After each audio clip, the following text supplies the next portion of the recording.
the other part is some people aren't going to be terribly happy with what they find, right?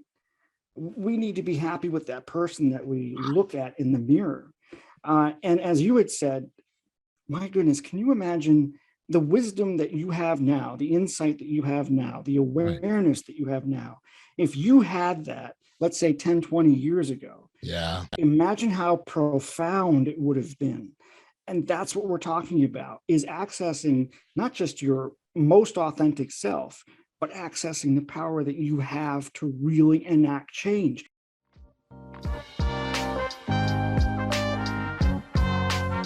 Welcome to the Audacious Living Podcast, hosted by my man, Audley Stevenson, the Odd Man. He'll unpack wisdom and insights from a cross-section of top quality performers in business, media, sports, entertainment, and lifestyle to uncover key elements to help you live your best audacious life ever. So without further ado, here is the Odd Man. Greetings and salutations, folks. It's Audley Stevenson back for another edition of the most audacious podcast the internet has to offer.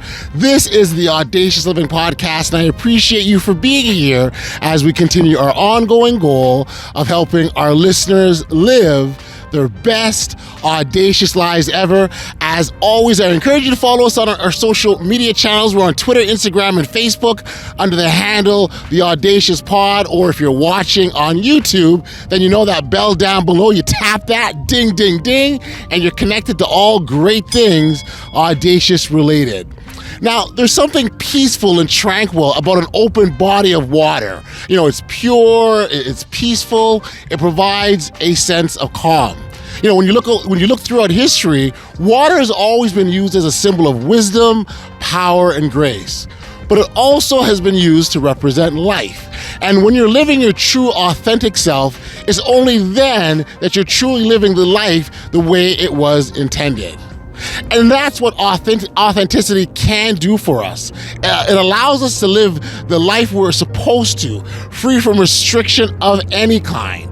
Now, I've got certified life coach LeCara Jr. joining me on this edition of the Audacious Living Podcast to expand further on the conversation of authenticity and touch on its importance in our lives from a connection standpoint, plus a whole host of other benefits. It certainly is a great chat that I'm sure you all will appreciate. So without any further ado, here's my conversation with LeCara.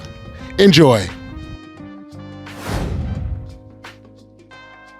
Hey, Ray, how are you? I appreciate you taking some time to hang out with me on the Audacious Living Podcast. I'm doing well. Thank you so much. And it's great to be with you. I truly appreciate it. Thank you. I'm a big fan of authenticity. I got to tell you, I think really that's the foundation for any sort of individual success. And I know that's a lot of work that that's your core of your work as a coach, and really helping people to get to that point of where they can be their true authentic selves. And it's funny, we hear these expressions and we hear these sayings. I don't know if we fully understand the impact and how important that they are to us or on us. And so maybe as a starting point, we can kind of get you to sort of expand a little bit about the importance of authenticity and why we need it in our lives. There you go. Thank you. Well, I want to piggyback with your audaciousness, right?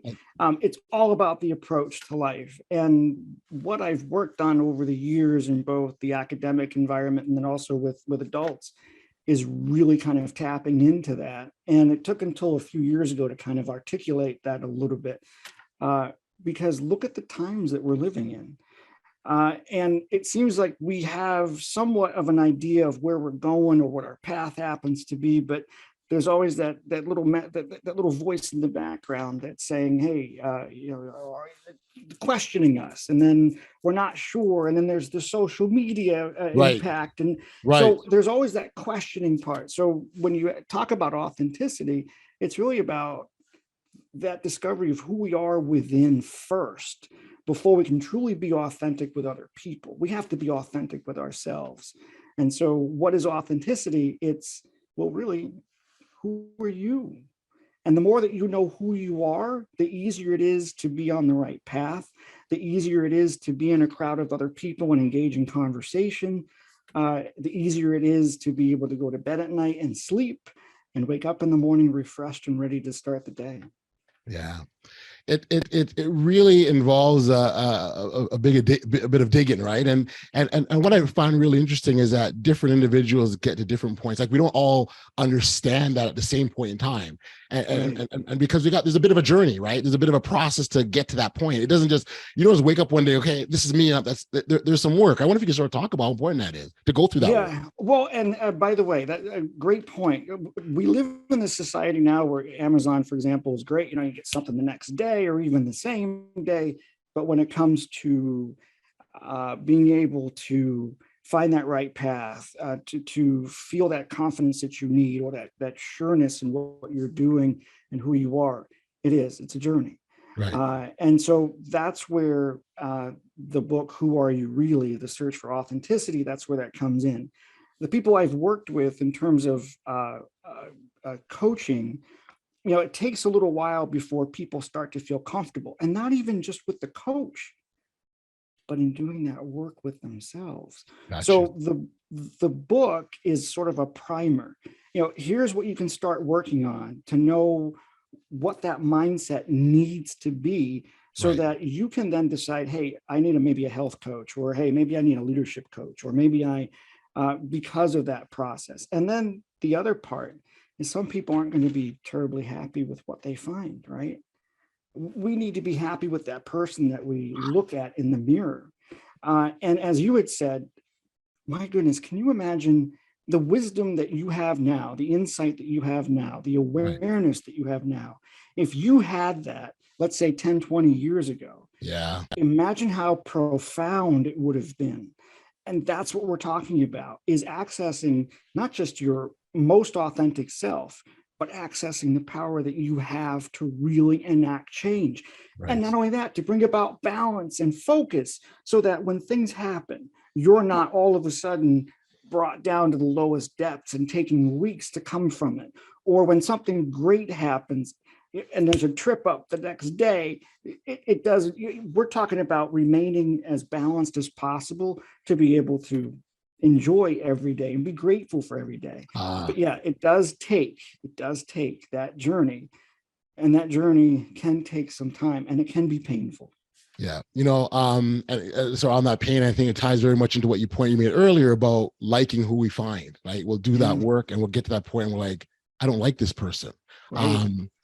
It's important to know that that doesn't where the journey ends, right? And so, so because I think it goes back to that journey where it's going to be. I think it's going to come up a few times this conversation, Ray, because it truly is. And so you do the work, you uncover, you dig, you figure out, okay, this is me, and then you're like, I'm not happy, or I'm not satisfied, or I'm not feeling fulfilled. Well, it doesn't end there. There's still more work that can be done to get you be that person who you want to be.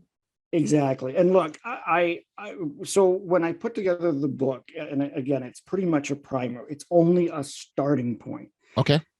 But it wasn't to, of course, I encourage people to seek out a coach, because it is always good to have somebody to be kind of accountable to and who's going to help guide us.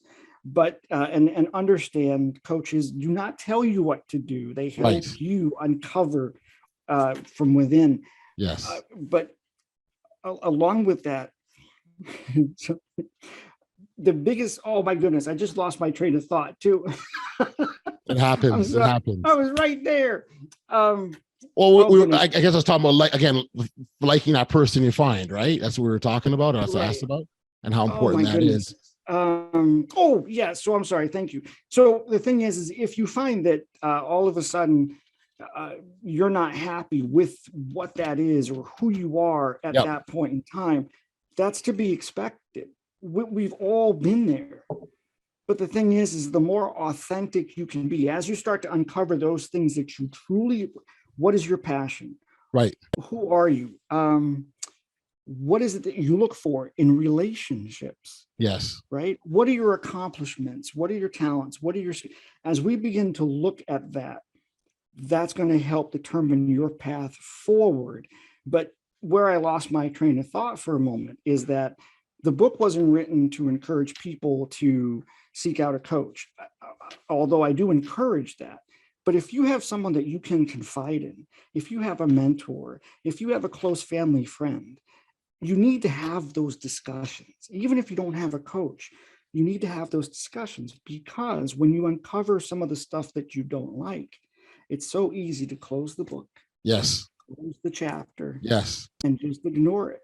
And then a lot of us are so comfortable with the pain that we have that we're just, it's easier than stepping into the unknown, stepping in outside of our comfort zone to do that work. So that's why it's important to have somebody around to help guide you through that and to highlight those things that make you you. Yes. Yeah. That's so key. That I've always said that outside perspective, that others, they have a wider viewpoint of yourself. And sometimes we're really narrow, Ray, in terms of what we see. And again, we're also managing and dealing with our own emotions too. And that can cloud everything. And so when you've got that some outside neutral entity that sees all of Audley Stevenson, all of Ray LeClara Jr., I mean, they can be able to say, hey, here's what I think, or here's what my suggestion could be.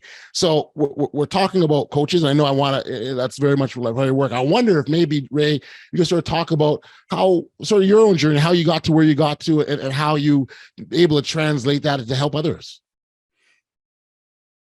So that search of authenticity has been ongoing, because what I had a lot of difficulty with when I was younger was you'd have people say one thing, but then their actions would be completely different. Right. And these were people who wore a collar. These were people who were in high positions, who had a title. And that bothered me, because I was just seeing the opposite of what was being said. And so when I got into education as a teacher, what was really important was making sure that, I am hopefully demonstrating that which I am asking, or that which I am sharing and teaching. Right. So that, but I mean, that started as early as when I was in grade school. So that, and then you're always kind of looking for that too. It's not that you don't want to trust anybody, but I would say we're always looking to see if the people around us value us as much as we value them. Right. And that's what I'm always looking for. The unfortunate thing is we have,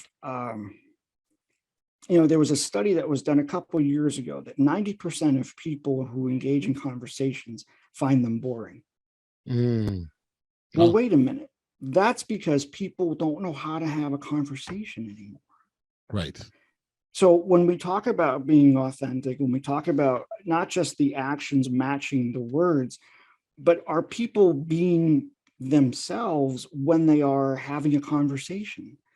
Are they able to express who they are and share their dreams, or even share their fears?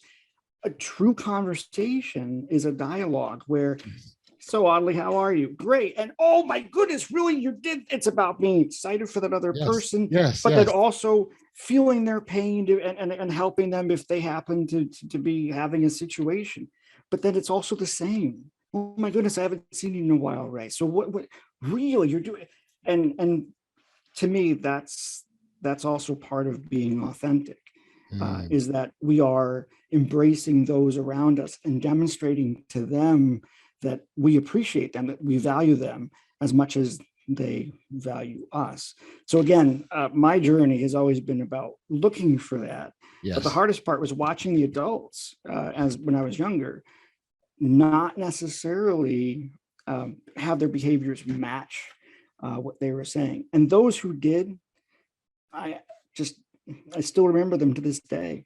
Bus drivers, teachers, people I've worked with, just amazing people. And I still think about them and look up to them today. Yeah, I call them mentors or role models, or those individuals that are living that life that we want to aspire to, they're important to have. They truly are. And I think when we can find those individuals, and it doesn't have to be just one person, it could be, a bevy of individuals that you see different things that you draw from. So being an educator, as an educator, you've got a unique perspective, because you're seeing even young people, right, at a stage where they're still exploring themselves.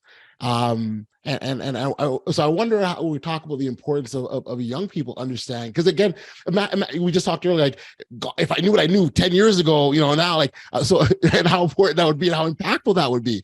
So imagine now if our young people were thinking that way. Like, I wonder if you would talk about how impactful that would be on world life and society. Well, look, just remember what it was like to be that age. The thing is, we question, so especially if you're not sure of who your role models are when you're younger. I remember when I graduated from college, I had an interview, and I think it was a principal or superintendent asked me who my hero was, or who I looked up to. Mm-hmm. And I actually stumbled, because I didn't really have anybody that I really could share that was a true role model. So I blurted out a president, former president, and they just gave the answer that I thought he wanted to hear, but it was so inauthentic. It was just, you could tell that I wasn't being truthful. Yeah. Later on in life, those individuals ended up being, as you had said, multiple people who are in our, so some who are still alive, some who have passed, but those are the true role models, even to this day. And some of them are former students. Right. Working with young people, though, if you have a sense of who you are early on, not only is that going to help with peer pressure, but if you're in school, let's say high school, it's going to help determine the path that you want to go on to after you graduate. Because think of it, a lot of it is, this is what my mom wants, or my dad wants, or society wants, or the teacher wants, or the school wants. But in knowing who you are, that's going to help determine your path forward. But we're always searching for that. So there is that process, and I've tried to work with young people through that. One way is when it comes time to write their senior, their college essay, college application essay. I don't know if you've ever come across that, or talked to people who work with those. The college essay, application essay, really asks young people to think about who they were, who they are, and what does that mean moving forward. Right. It's a beautiful journey to go through with them. And we've had conferences where we're all there's not a dry eye, just because of but that is one of the ways to help people that age discover who they are. I teach a conversation course as well for introverts. And even though we talk about verbal and nonverbal strategies and cues and different things, we also talk about the person, the individual, and we bring in the authenticity in there as well. Yes. Because it's about feeling comfortable in the presence of others, and also knowing that, guess what? You're not alone. Other people feel exactly the same way. They don't want to, for example, I just, life is full of awkward moments. I just stumbled on my words earlier and forgot what I was saying. So right. And it wasn't a pretentious going, nothing like that. You just said, hey, I forgot. Right. And what happens, and I think what happens, Ray, when we're able to do that, it helps us to build connections, right? Because they're like, you're just like me, and sometimes, and I'm going, there's been times where I forgot what I was going to say too. And so I think it's important that we, from how we connect, how we relate, and how we understand each other, I think it's important that we need to show that authentic side of ourselves. Well, and that's what it means to be human, though, too. Society likes to put us in these different labels and categories, and what we've gotten away from is really celebrating what connects us. And I really think that the more that we're able to access truly who we are, get past all that other stuff, peel back those layers, we'd find that we're that much more connected than we give ourselves credit for. Yeah, and I think too, there's and it's a significant point, I believe at least, that when we're being our true authentic selves, we're encouraging other people to do the same also, right? And so now we're talking about impact, and the simplest way we can have impact is just being ourselves. Yes, and I believe it or not, people pick up on that. And I know we were just talking about young people for a moment, but one of the things that I talk about in the conversation course that I teach is that a lot of these things continue on beyond just being young. Mm-hmm. So whether we're talking about conversation, whether we're talking about authenticity, whether we're talking about feeling comfortable, these are things that there's no age limit to it. Right. So it doesn't matter where you work, doesn't matter your profession, doesn't matter where everybody experience. It's a human experience, and I think that's important to acknowledge as well. Yep. And it's funny because again, when you see someone just being real, right? That's keeping it real, if you will, right? You see someone keeping it real. First of all, you see it, you can feel it, because we always know when someone's being. You can tell a pretender a mile away. It's not hard at all.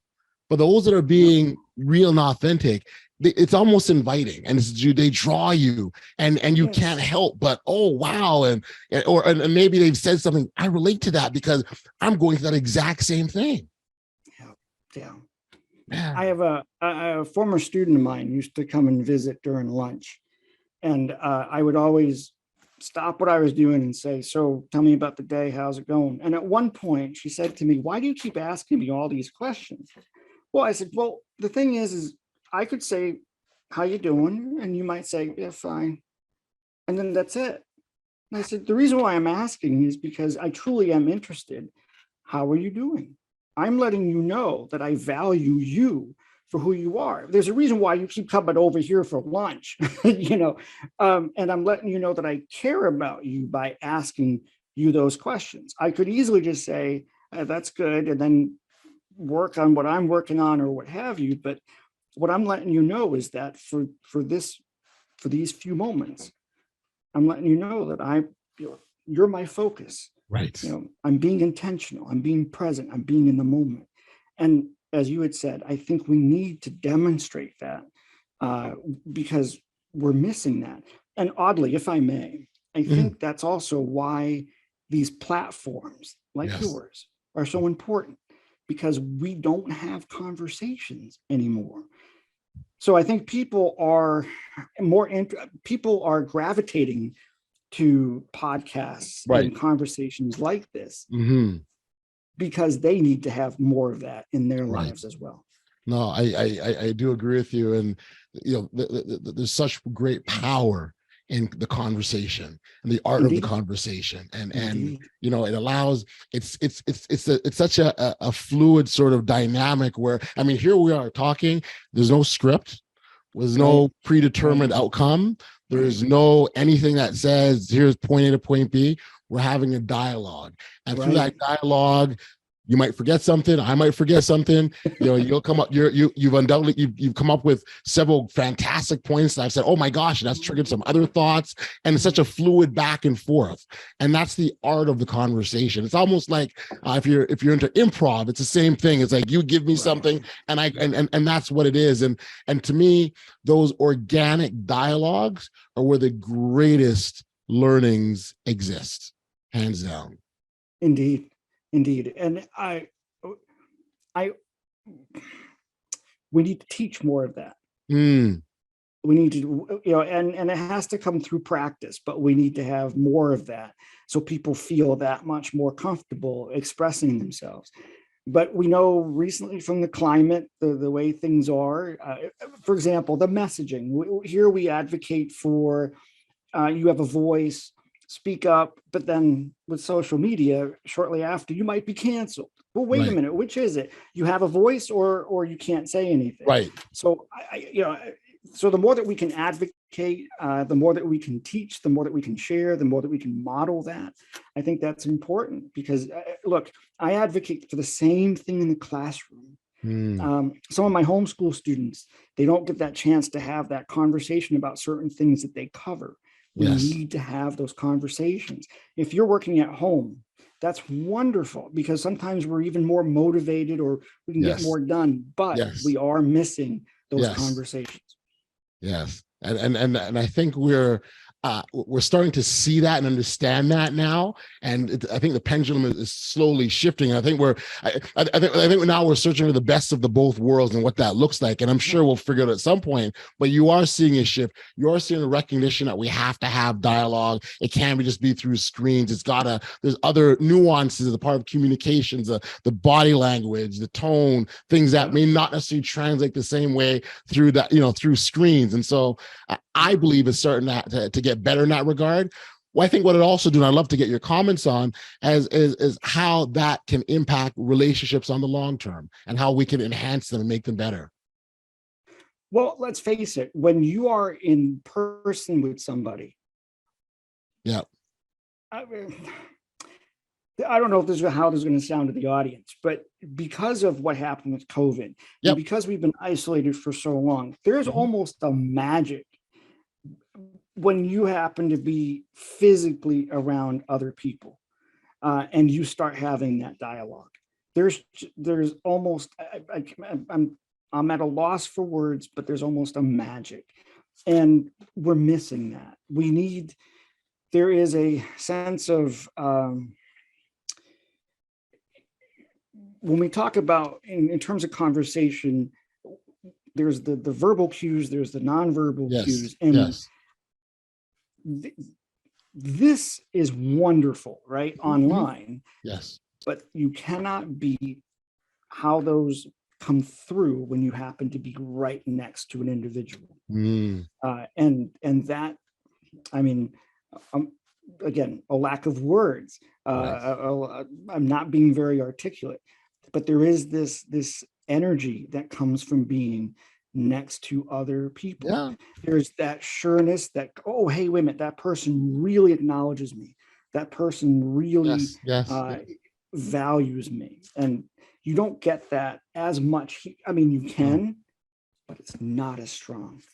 Well, it's you're right. It's not as strong, and I think, look, the reality is the strength of my internet connection will tell you how good we connect, right? Right. So if I've got a good feed and I've got a good signal, then you know what, that maybe my authenticity comes through a bit more. But it's just powerful. When I did corporate training, for example, one of the things is I had turned here I would work with adults and some of them were people returning to the workforce, older individuals. Some were CEOs and company professionals, but I would literally turn it into like a high school classroom or an academic classroom. And as I would go through, I put my hand on their shoulder. You offer a compliment and let them know how well they're doing as you go around. These are things that in a digital platform, in a digital space, you can do some of it, but it's not going to be as powerful or as profound as when you are in person. So we need that. I agree. I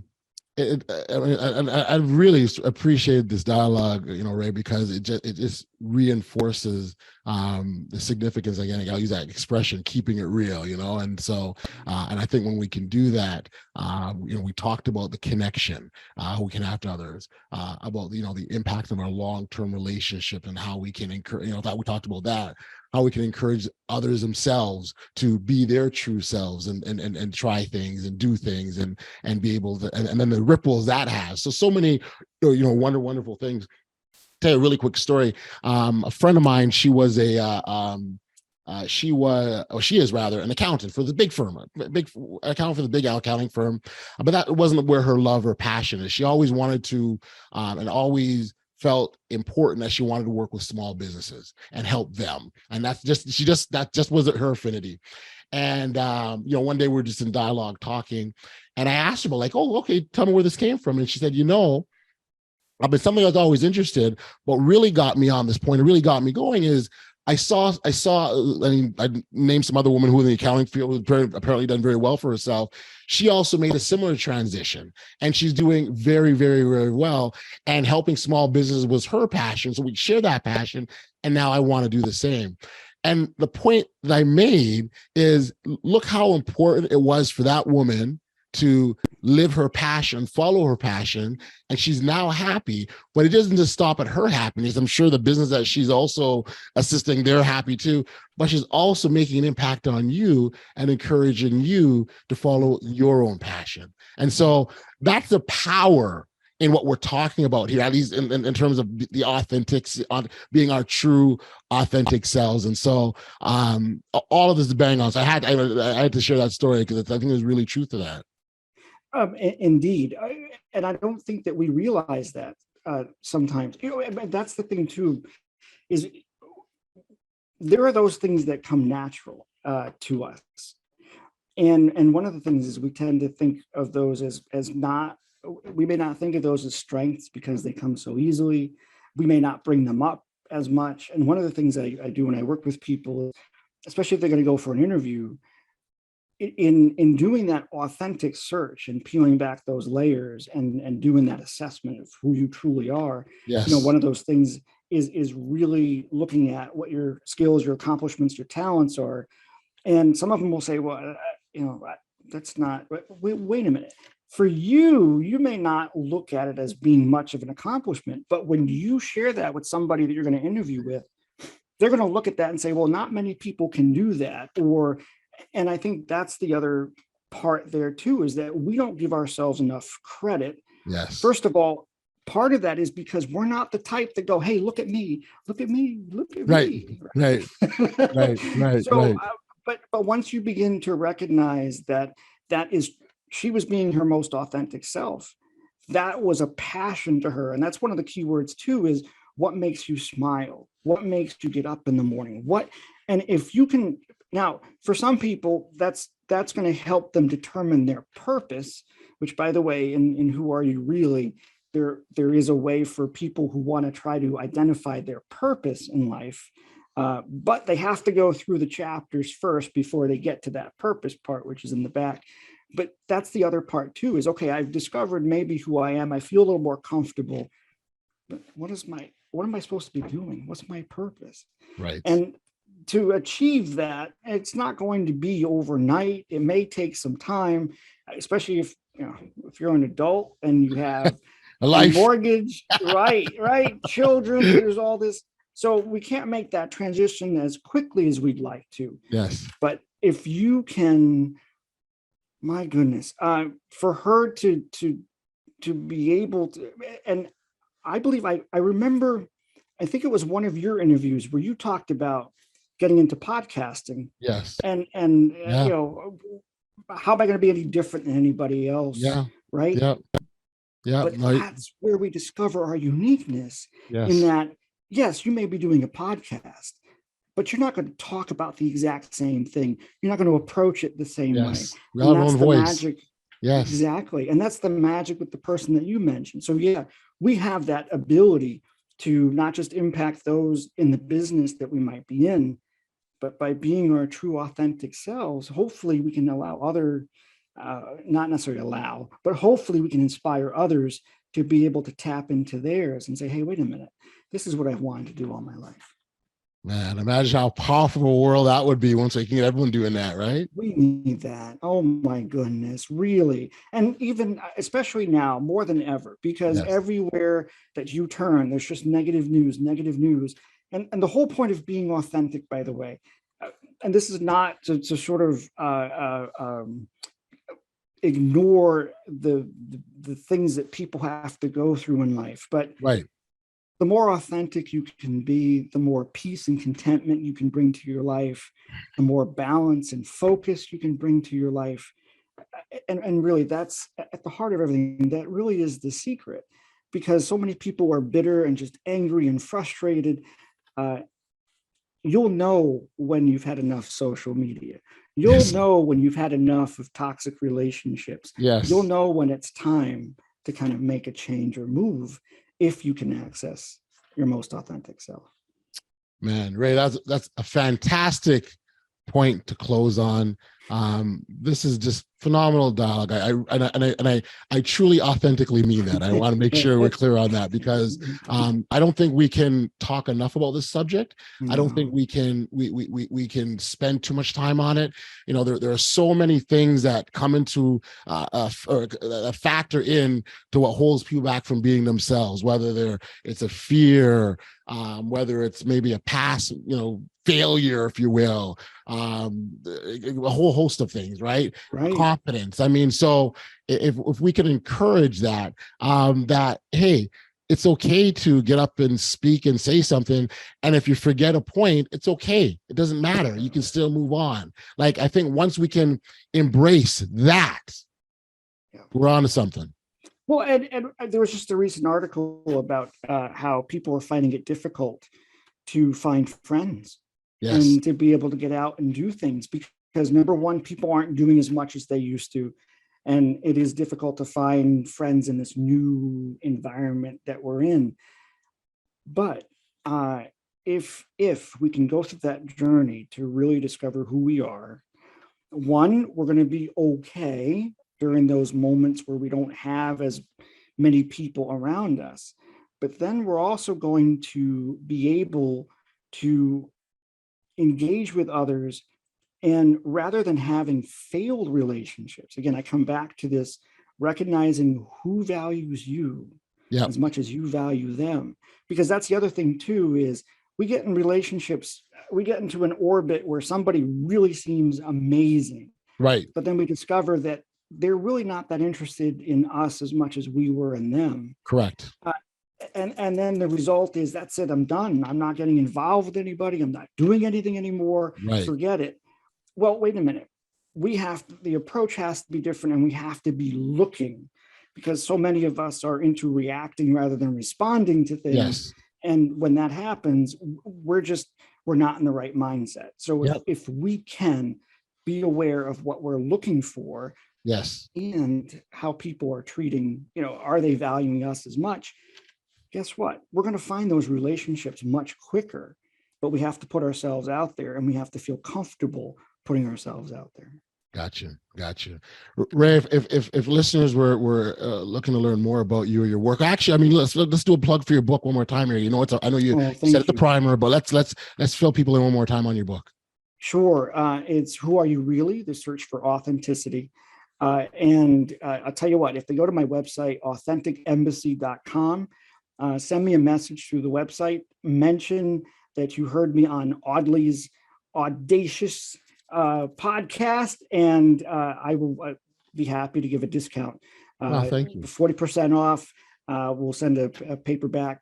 So authenticembassy.com. Also, though, even if you order through Amazon, which is available on Amazon, feel free to reach out to me at any time too.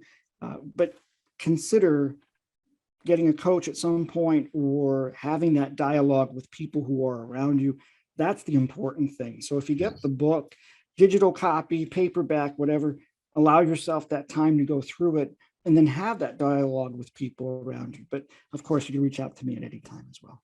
Very, very cool. Ray, look, this has been an awesome chat. Thank you for spending the time. Very, very cool. And congratulations on the work you've done, and keep up the good work. Same to you, Audley. It's really been a pleasure. I really appreciate it. Thank you for your time. Thanks.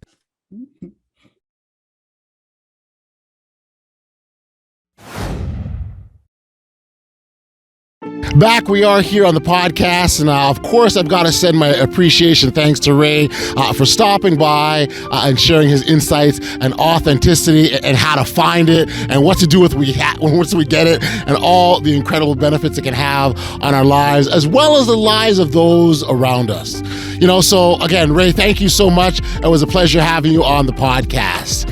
When I think back to my conversation with Ray, I really appreciate so much of what he had to say, but if there's just one thing that I would take from the chat that we had, it would have to be this. There's no doubt that the process or the journey of accessing your true authentic self requires an audacious state of mind, and that's because being our authentic selves isn't easy. It requires boldness, bravery, and courage. Living authentically is like learning any other learning process. It starts with reflection first, and then we pause and slow that down so we naturally become self-aware of who we truly are. With this newfound strengthened self-awareness, we have essentially given ourselves permission to start showing up as our authentic selves in our day-to-day relationships. The bottom line is this: living the truest version of yourself is far from easy, but I can guarantee you it's definitely worth it in the long run.